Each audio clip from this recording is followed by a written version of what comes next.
Ya, pemirsa, ada yang menarik ketika 3 tersangka perkara yang terkait dengan keaslian ijazah Presiden ke-7 Republik Indonesia Bapak Joko Widodo diperiksa beberapa hari yang lalu, yang mana Mbak Tifa mencari-cari Pak Abraham Samad, yang mana Mbak Tifa seperti kurang pede karena mungkin merasa kehilangan dukungan dari Pak Abraham Samad yang belum nongol-nongol pada waktu itu.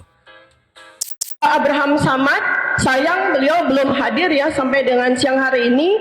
Padahal saya sangat ingin bertemu dengan beliau sekarang. Setelah 6 bulan kita sama-sama berjuang. Saya ingin katakan kepada beliau, di bulan April, Mei, ya, ketika saya masih sangat intens berdiskusi dengan beliau mengatakan begini, Dr. Tifa, situasi hukum di Indonesia itu 90% bobrok, 90% bermain uang, 90% hancur. Nah, itu yang saya masukkan di dalam perhitungan matematika saya. Maka ketika saya menerima surat dari Polda Metro Jaya tepat Jumat Barokah tanggal 7 November, dan itu angka sakti ya Bapak dan Ibu semuanya, hari Jumat, hari yang disukai Allah SWT, dan tanggal 7 adalah angka yang disukai Allah SWT. Buat saya ini sakral. Ya, kemudian usai pemeriksaan, Mbak Tifa terus berkoar-koar yang kalau kita cermati cukup membingungkan, karena beliau atau dia mengatakan urusan ijazah sudah selesai. Berkali-kali dia mengatakan urusan ijazah sudah selesai, tinggal persoalan atau mungkin katakanlah episode berikutnya. Yang membingungkan adalah kalau urusan ijazah selesai, tentu dia tidak khawatir tentang ketersangkaan atau tuntutan atas yang menjadi risiko dari perkara ini. Karena dia mengatakan yang menjadi persoalan kalau dia nanti dalam kondisi yang terbatas atau tidak dapat melanjutkan kegiatannya yang seperti ini misalnya, dia bingung siapa yang melanjutkan. Nah, yang membingungkannya, kalau toh urusan ijazah selesai, kenapa harus khawatir dengan keterbatasan atau mungkin katakanlah penahanan, hukuman, dan sebagainya yang menjadi resiko dari tuntutan perkara ini? Itu coba kita dengarkan. Apa yang ditakuti oleh Jokowi saat ini? Pemakzulan Gibran. Yang paling dia takuti saat ini adalah pemakzulan Gibran. Jadi sekarang ini, mulai Kamis 13 November 2025, urusannya sudah bukan soal ijazah. Urusannya sudah bukan soal pembuktian ijazah, bukan. Tapi nanti yang kami hadapi adalah bagaimana orang jahat itu membuktikan kami melakukan ujaran kebencian. Bagaimana orang jahat itu akan mati-matian membuktikan bahwa kami melakukan hasutan.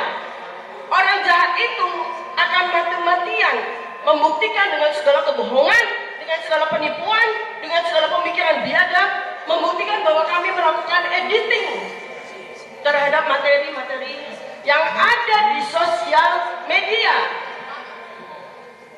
Itu persoalan besarnya. Bukan lagi kita akan bertengkar, kita akan berdebat soal ijazah, selesai. Dia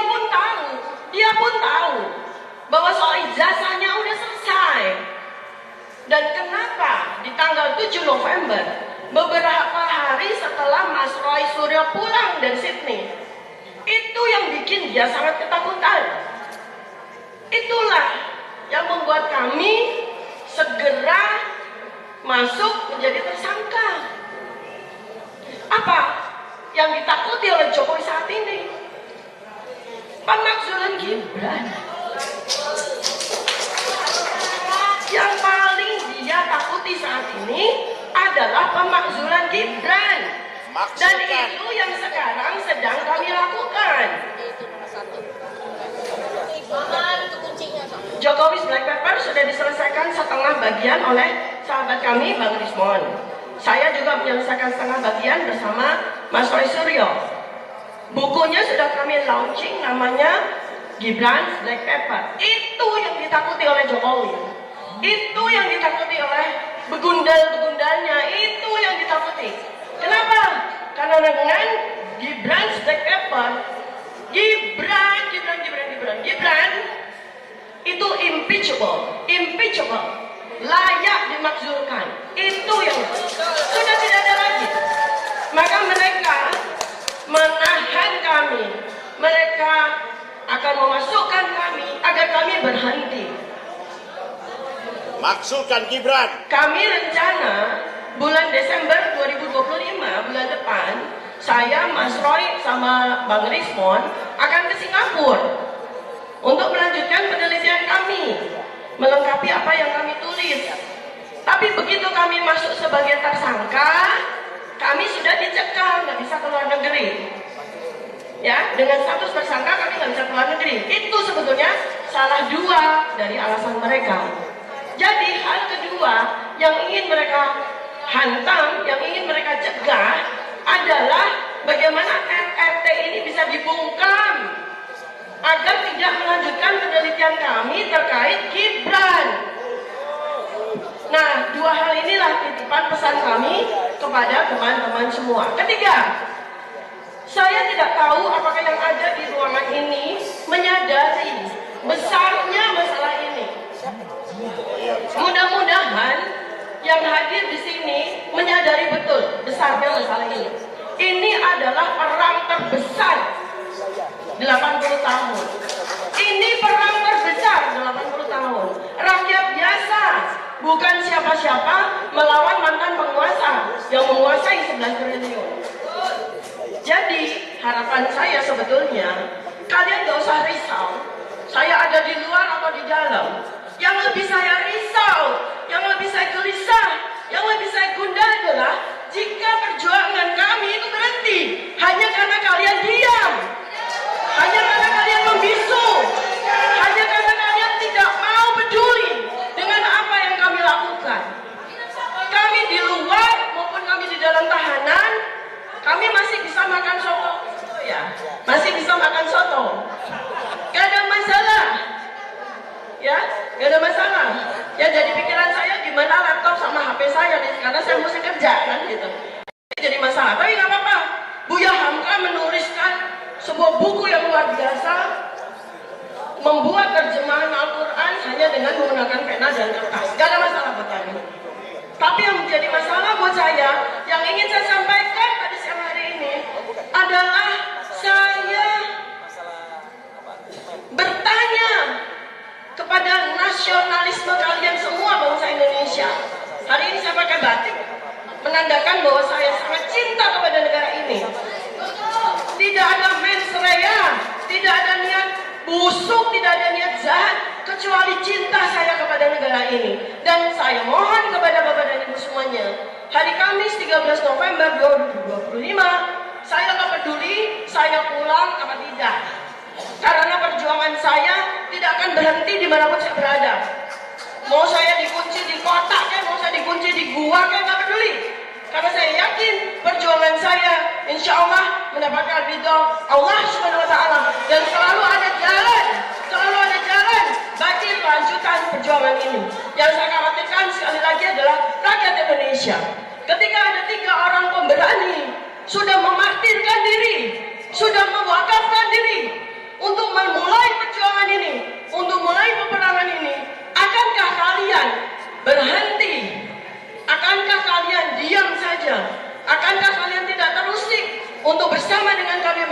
perjuangan ini. Sekian, terima kasih. Allahu Akbar. Allahu Akbar. Allahu Akbar.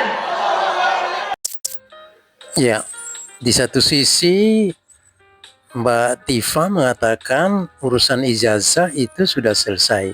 Tapi di sisi lain dia takut kalau saja pada suatu ketika mereka mendapatkan ganjaran dari apa yang mereka lakukan saat ini. Kalau urusan ijazah selesai, maka resiko itu sebenarnya tidak perlu dikhawatirkan.